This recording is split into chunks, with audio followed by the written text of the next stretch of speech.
sky was lit up for like 2 seconds consecutively.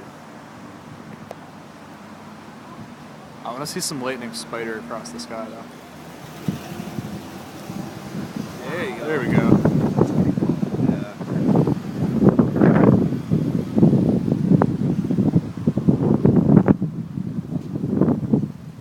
What I'd be more concerned about is if we saw lightning over there.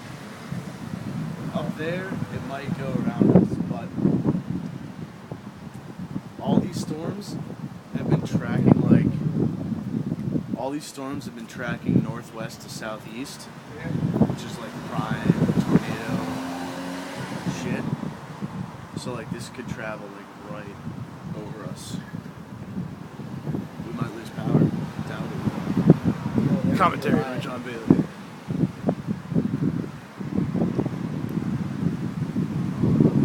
I'm not gonna catch anything like that. But do you know why it was a good day for a tornado? It's because it was already windy. Oh yeah, So there was surface level wind